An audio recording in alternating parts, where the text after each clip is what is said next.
Done है। Please sir. तो इस सेशन को मैं शुरू करता हूं। एक बहुत इंपॉर्टेंट एक बात जो हमको समझनी होगी इस सेशन को आगे बढ़ाने से पहले, हमारा जो भी एजुकेशन सिस्टम है या जो भी बचपन से आज तक हमारी कंडीशनिंग हुई है, वो पूरा फोकस सिर्फ एक ही चीज के ऊपर है, वो है कि पैसा कमाओ। सब एग्री करते हैं इस बात से?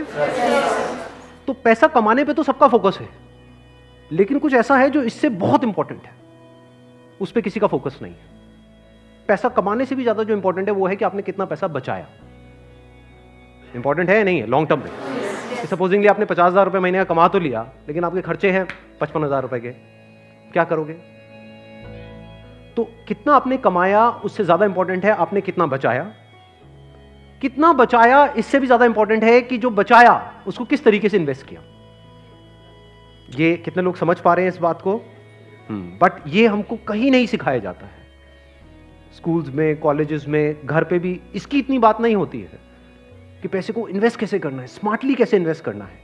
क्योंकि अगर आपको स्मार्टली इन्वेस्ट करना आता है और आप मान लो महीने का, मैं बहुत बड़ी बात नहीं करता, 2-3 हज़ार रुपए भी इन्वेस्ट करते रहते हो अभी से, इस एज ग्रुप से, which is around 25 years 30 years, तो आने वाले 20 साल बाद, 30 साल बाद पता है आपके अकाउंट में कितना पैसा हो सकता है? अगर स्मार्टली इन्वेस्ट करते हो तो करोड़ों रुपए हो सकते हैं। तो this topic today is extremely important, चाहे आप मेल हो चाहे फीमेल हो।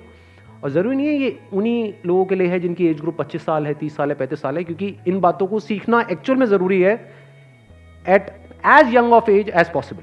यानी अगर आपकी एज 18-19 साल, 20 साल भी है, जो लोग कैमरे पे देख रहे हैं उनको मैं बोलता हूँ, जो वीडियो में देख रहे हैं, कि अगर आपकी एज 18-19 साल है, 20 साल है, तब भी आपके लिए सेशन बहुत इंपॉर्टेंट है, इनफैक्ट ज्यादा इंपॉर्टेंट है।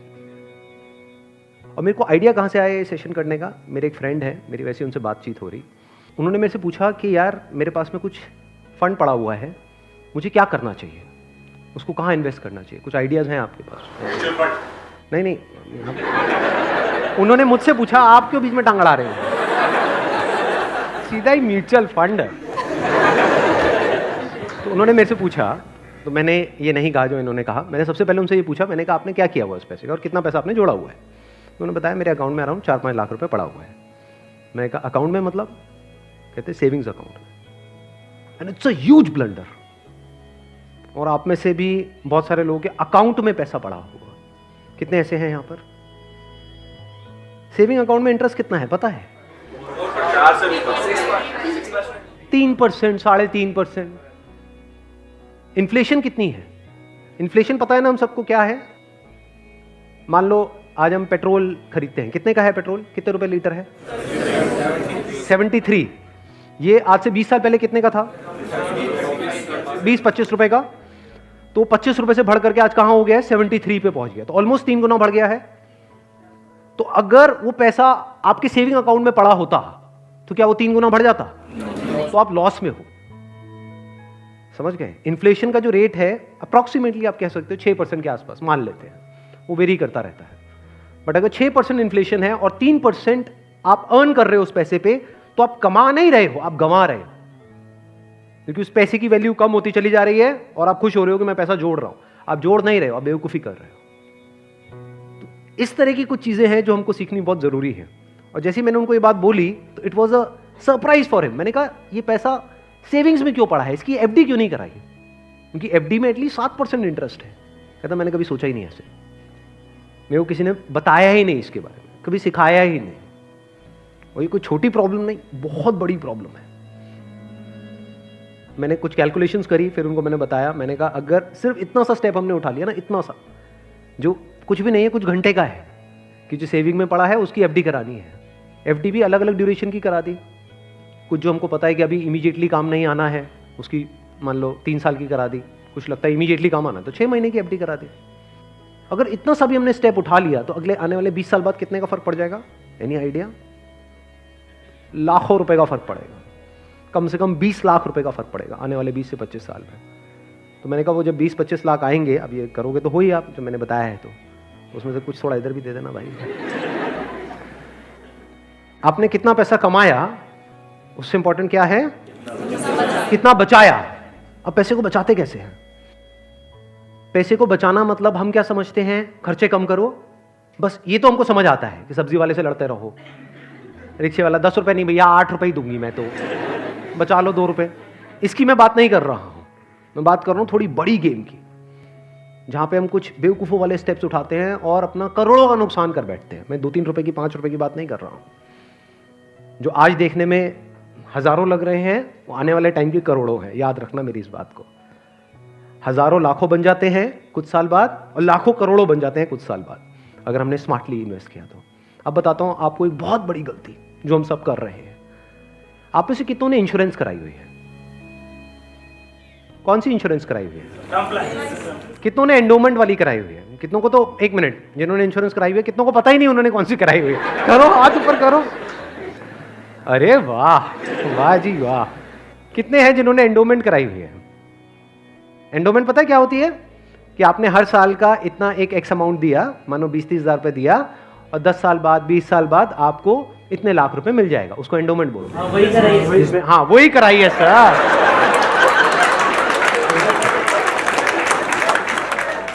क्या सर एंडोमेंट पेंडोमेंट बोलते हैं? सीधी बात करो ना। इंश्योरेंस का मतलब लोग यही समझते हैं इंडिया में कि हर साल का इतना पैसा जाना है, इतना प्रीमियम जाएगा, 20,000, 30,000, 40,000, और 20 साल बाद आपको इतने लाख रुपए मिल जाएगा। मान लो 20 लाख रुपए मिल जाएगा, जो सुनने में बड़ा अट्रैक्टिव लगता है। बेवकूफों वाला स्टेप है ये। कितनों ने टर्म इंश्योरेंस कराई हुई है? हार्डली 3 या 4 या 5 लोग। कमाल जी कमाल। देख लो कितना बड़ा ब्लंडर है ये भी आप सपने में भी नहीं सोच सकते। और ये आपको कोई नहीं बताएगा, ना कोई बैंक वाले बताएंगे, ना कोई इंश्योरेंस एजेंट बताएगा, ना आपका कोई दोस्त बताएगा, क्योंकि जब पैसा बीच में आ जाता है तो यारी दोस्ती सिर्फ नाम की होती है। दारू पी रहे हो, ओ तुम मेरा भाई है, मैं तेरे साथ में कभी कुछ गलत नहीं कर सकता, ले तू एंडोमेंट करा, ओ तू मेरे पे छोड़ दे यार। और आपको पता ही नहीं आपका कितना बुरी तरीके से कटा है। तो अब ध्यान से समझना, ये जो टर्म इंश्योरेंस है ये आपको कराने के लिए कोई नहीं बोलेगा। क्यों? क्योंकि इसमें जो इंश्योरेंस एजेंट है उसको पैसा ना के बराबर मिलेगा। जो एंडोमेंट प्लान्स होते हैं, जो यूलिप्स होते हैं, उसमें उनको अच्छा खासा कमीशन मिलता है, कुछ केसेस में 30% तक भी मिलता है। अगर आपने मानो 20,000 की इंश्योरेंस कराई तो 30% कट गया आपका। आपका कट नहीं गया है, पैसा आपका कट गया है। 6,000 रुपए गया। अगर 6,000 रुपए वैसे कहीं पे खो जाते हैं या नहीं मिलते हैं या कोई लेकर के आपसे भाग जाता है, कितने दिन तक टेंशन रहती है? मजे की बात क्या है, आपको पता ही नहीं है कि आपके साथ क्या हुआ है। ये जो टर्म इंश्योरेंस होती है इसमें ना के बराबर कटता है। इसमें बस एक पॉइंट होता है जिसको सुनते ही आप लोगों को झटका लगेगा, जिनका कन्वेंशनल माइंडसेट है। टर्म इंश्योरेंस क्या होती है कि आप इतना पैसा देते रहो, मानो आपने 10 साल दिया, 20 साल दिया, 30 साल दिया, 30 साल बाद आपको 1 रुपए भी वापस नहीं आएगा। ओ सर, ये क्या सर, वापस नहीं आएगा तो फायदा क्या? इंश्योरेंस किस लिए होती है? किस लिए होती है? कि कल को आपको कुछ हो जाए। ये बेसिक सी बातें बता रहा हूं आपको, ये नहीं पता है लोगों को। अभी देख लो कितनों ने हाथ उठाया था। बेसिक सी बात समझो, इंश्योरेंस का जो मतलब होता है वो होता है कि अगर आपको कुछ हो गया तो आपकी फैमिली को इतना पैसा मिल जाए कि उनको टेंशन ना हो। मान लो आप अर्निंग मेंबर हो फैमिली में, आप महीने का मान लो 30,000 कमा रहे हो, 40,000 कमा रहे हो, तो इंश्योरेंस का मतलब क्या है कि अगर आपको कुछ हो जाए तो आपकी फैमिली को इतना पैसा मिलना चाहिए कि उनके पास 40-50 हज़ार रुपये आता रहे। ये जो पॉलिसीज होती हैं, एंडोमेंट, यूलिप और ये सब जितनी भी होती हैं, इसमें कवर बहुत कम होता है। कवर का मतलब समझते हैं? कवर मतलब लाइफ कवर, जितने की कवरेज हुई है। कि अगर आप मानो 50,000 का प्रीमियम दोगे तो आपको कवरेज मिलेगी, अलग अलग प्लान में अलग अलग होती है, मान लो 10 से 20 लाख रुपए की। मान लो अगर आपको 20 लाख रुपए मिल भी गया आपकी फैमिली को आपके जाने के बाद में, अगर आप साल का 50,000 दे रहे हो तो इसका मतलब अच्छा खासा कमा रहे हो, मान लो लाख रुपए महीने का कमा रहे हो, तो क्या उस 20 लाख रुपए में आपकी सारी जो भी फैमिली की प्रॉब्लम्स है वो सारी सॉल्व हो जाएगी? तो करा क्यों रहे हो ऐसी इंश्योरेंस? बस लालच, कितने साल बाद इतना पैसा मिलेगा? 20 लाख को अगर आपकी फैमिली आपके जाने के बाद में बैंक में रखती है, वहां से कितना इंटरेस्ट आएगा?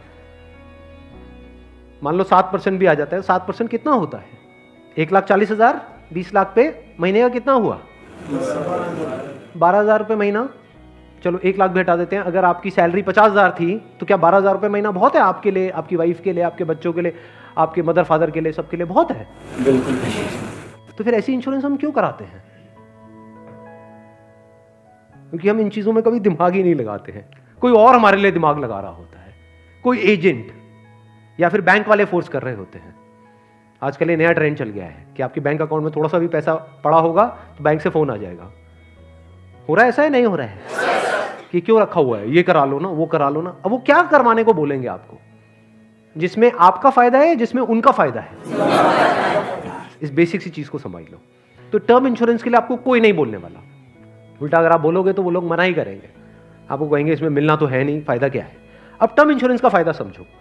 यहां पे आपने एंडोमेंट में, यूलिप में कितना दिया? 50,000 साल का, और मिला कितना? कवर कितने का है? 20 लाख का मैक्सिमम। कई कई केसेस ऐसे भी हैं जहां पे 50,000 आपने दिया और 10 लाख का कवर है, और 10 लाख रुपए कुछ भी नहीं है अगर कुछ आपको हो जाता है तो। अब वहां पर क्या है?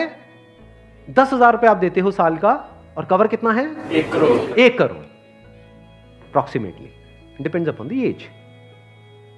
बट 1 करोड़ का आपको कवर मिला। 10,000 रुपए आपने साल का दिया, 1 करोड़ अगर उन्होंने बैंक में भी रखा तो कितना आया? 60,000 महीने का। 7 लाख रुपए साल का आया। महीने का कितना हुआ? अराउंड 60,000। बहुत है। अगर आप 50,000 रुपए कमा रहे हो, बल्कि 10,000 ज्यादा दे दिए। अगर आप मैं वही बोलने ही वाला था कि अगर आप जरूरत से ज्यादा लड़ते हो घर में तो आपके घर वाले खुश होंगे। चलो एक काम तो अच्छा किया जिंदगी में। तो अगर आपका बजट 50,000 का है इंश्योरेंस कराने का, तो 10,000 आपने कराई टर्म इंश्योरेंस, बिना ये सोचे कि मेरे को वापस कितना मिलेगा, क्योंकि वापस मिलने के लिए इंश्योरेंस नहीं है। इंश्योरेंस है लाइफ कवरेज के लिए।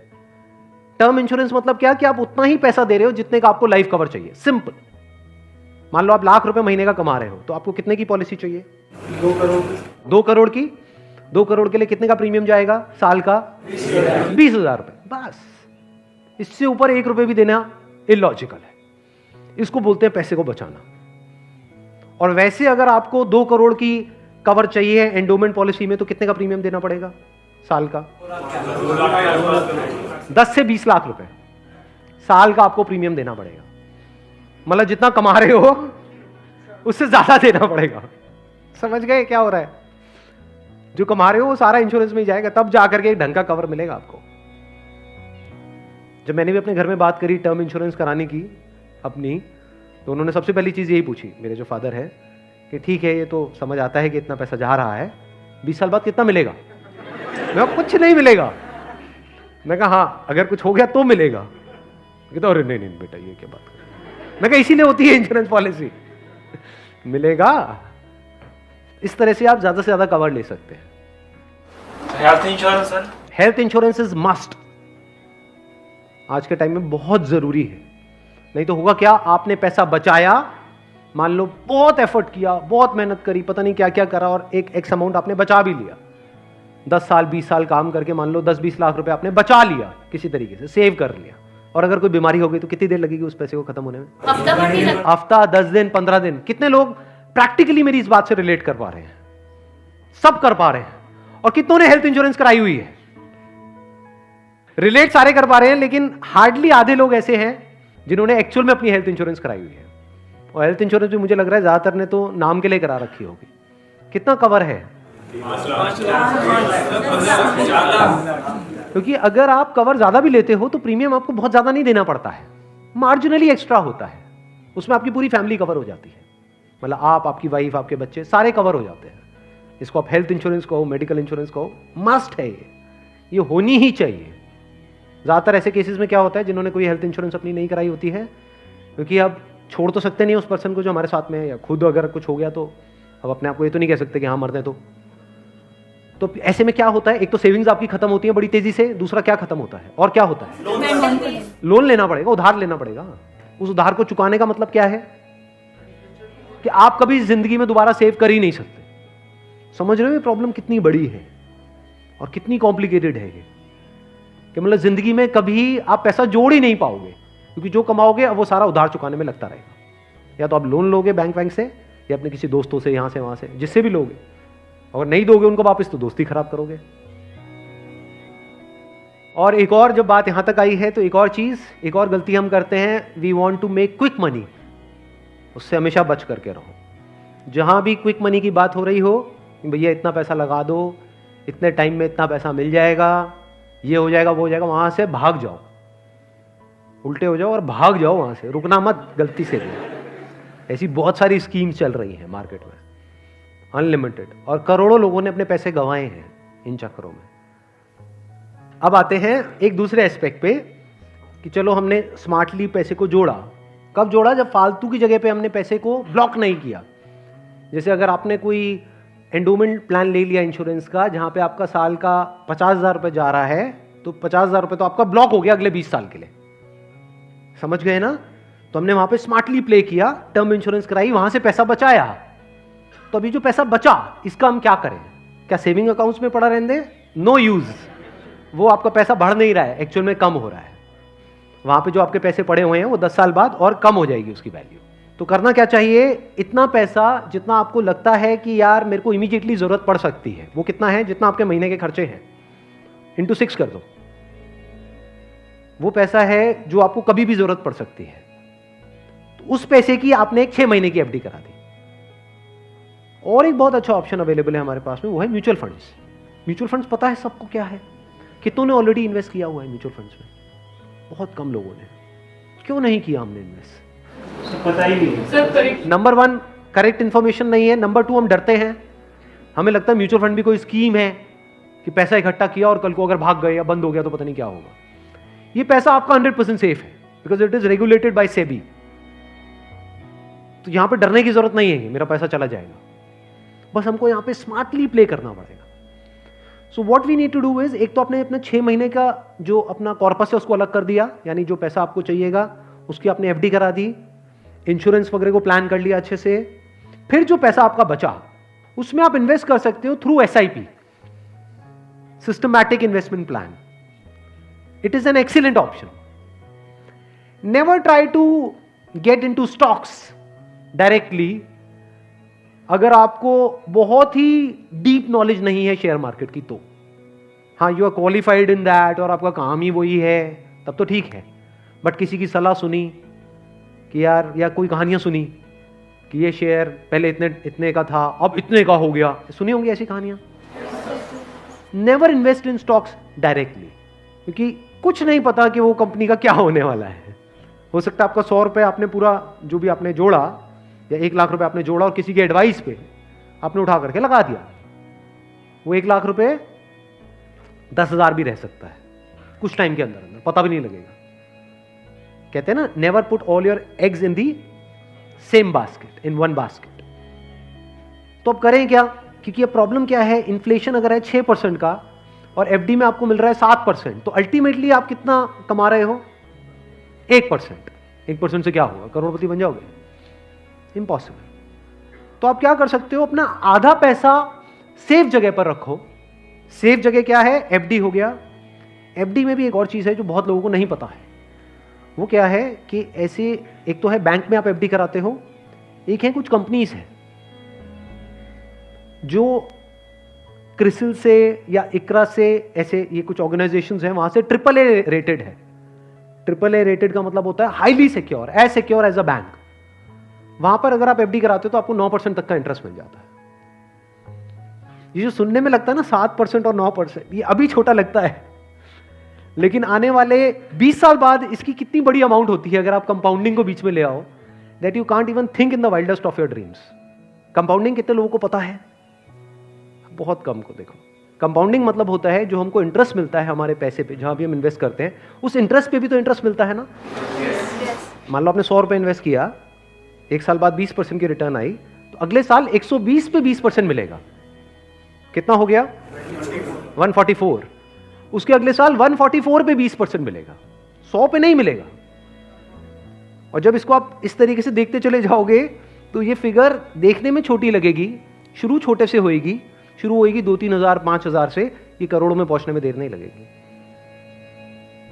मतलब हर महीने का मैं कंजर्वेटिव भी पकड़ता हूं, अगर 2-3 हजार रुपए भी हम सेव करते हैं, उसको स्मार्टली इन्वेस्ट करते हैं, इतना सा सीख जाते हैं, तो बहुत बड़ा डिफरेंस आ जाएगा हमारी लाइफ में आने वाले कुछ साल बाद।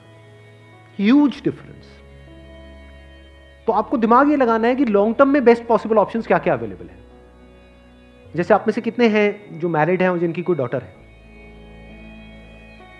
तो एक गवर्नमेंट की तरफ से एक स्कीम है सुकन्या योजना करके, सुना है इसके बारे में? That is an excellent investment option, government की तरफ से सब्सिडाइज्ड है वो। तो वहां पे आप एक्सपेक्ट कर सकते हो 9% की रिटर्न जो गवर्नमेंट की तरफ से मिल रही है आपको, और हर साल का आपके ऊपर है आपको कितना इन्वेस्ट करना है। हाईएस्ट लिमिट 1.5 लाख की है, बट आपके ऊपर है। किसी साल में आपने 10,000 कर दिया, कभी 20,000 कर दिया, ऐसे आप करते रहे over a period of next 15-20 years. उसके बाद में एक बहुत बड़ा कॉर्पस उसको मिलेगा अपने एजुकेशन के लिए या किसी भी चीज के लिए, फ्यूचर के लिए। इसको बोलते हैं स्मार्ट इन्वेस्टमेंट। पैसे से पैसा कैसे कमाना है, ये एक बहुत बड़ी आर्ट है, क्योंकि ये जिसको आती है और अगर उसकी कमाई कम भी है तब भी वो आने वाले 20-30 साल बाद बिल्कुल ऐसा है जैसे कछुआ और खरगोश की कहानी। इमीडिएटली नहीं, मान लो कोई बंदा है 50,000 रुपए कमा रहा है लेकिन वो स्मार्टली इन्वेस्ट कर रहा है। दूसरी तरफ से कोई बंदा है जो 1 लाख रुपए महीने का कमा रहा है, लेकिन ना तो ढंग से पैसा बचा रहा है ना समझदारी से इन्वेस्ट कर रहा है। तो आने वाले 20-30 साल बाद ये जो 50,000 वाला है ये उससे बहुत आगे होगा, ये करोड़ों में होगा, और उस बंदे के हाथ में कुछ भी नहीं होगा। वो हो सकता है डेट में होगा, मतलब उसके ऊपर कर्जा होगा, और ये बंदा ऐसा होगा जो कर्जा देने लायक पोजीशन में होगा। ऐसा भी हो सकता है, ये अगर हम बेसिक से फंडों को समझते चले जाएं तो अब ध्यान से समझना। अब यहां पर हम कहां तक पहुंच गए थे? SIP is an excellent option. SIP का मतलब होता है कि आपने अपना एक अमाउंट फिक्स कर लिया, हर महीने का इतना अमाउंट तो एसआईपी में देना ही देना है म्यूचुअल फंड में। अब म्यूचुअल फंड कैसे चूज करें? हजारों म्यूचुअल फंड है। लार्ज कैप इक्विटी फंड को पकड़ो, वो भी कुछ वेबसाइट्स है जैसे मनी कंट्रोल है, वैल्यू रिसर्च है, वहां पर जाकर के देखो उन फंड्स की रेटिंग कम से कम 4 से 5 स्टार होनी चाहिए। कोई ऐसा फंड है उसकी 1 या 2 स्टार की रेटिंग है, मत करो उसमें। बल्कि ऐसा फंड होना चाहिए जो हर वेबसाइट पे 4 या 5 स्टार की रेटिंग हो।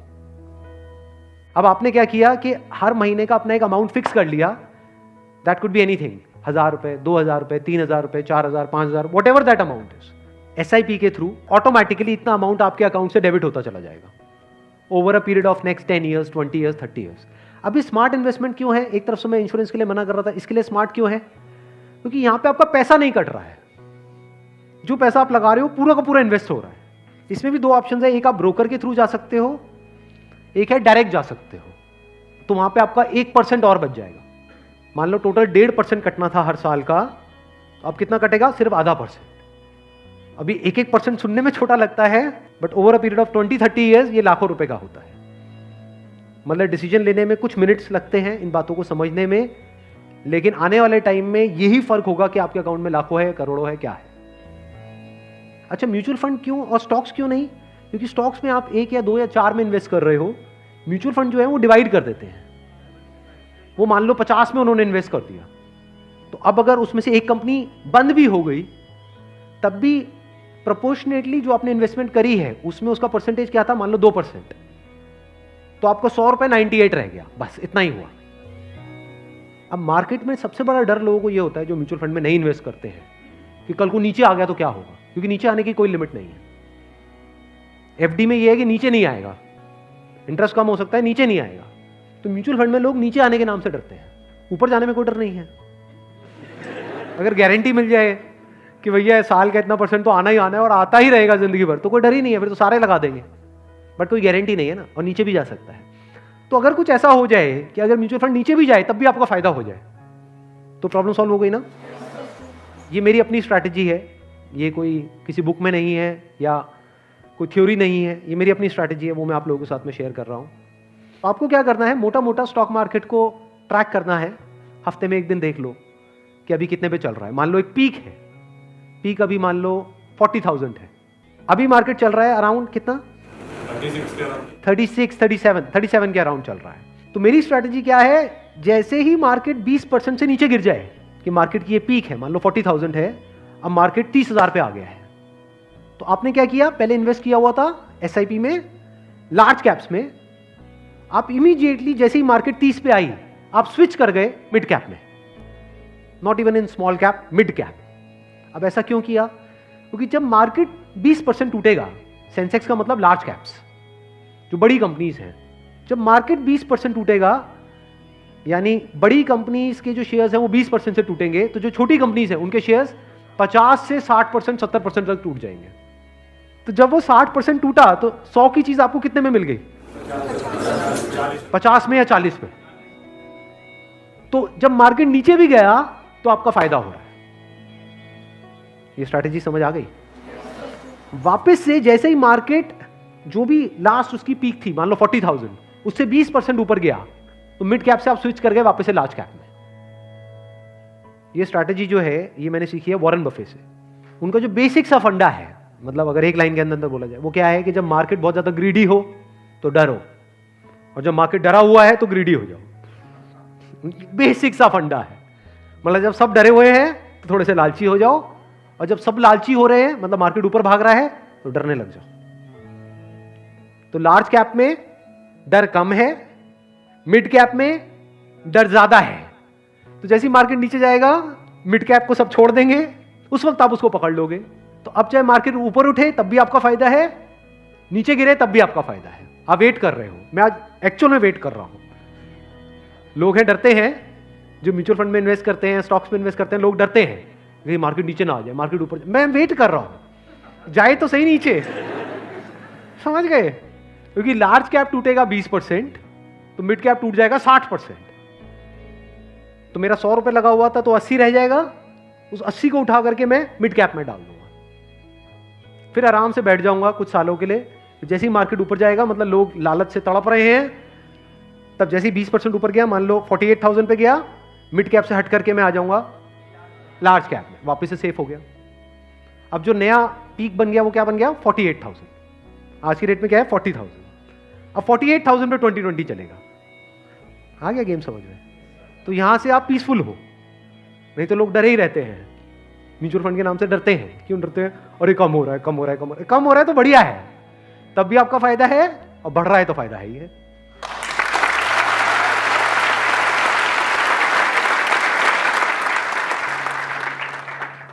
समझ गए? ये बेसिक सा फंडा है, हमेशा याद रखना। मतलब मासेस की जो साइकी है उससे आप कुछ अलग करोगे तभी आपके साथ कुछ अलग होगा, नहीं तो पूरी मार्केट रो रही होगी, आप भी बैठ करके रो रहे होंगे। अरे टूट गया, टूट गया, टूट गया, टूट गया, अरे गिर गया, गिर गया, गिर गया, गिर गया, मैं बर्बाद हो गया, मैं बर्बाद। बर्बादी में भी आपका जश्न होगा अगर इस तरह से आप समझ पा रहे हो तो। Thank you so much.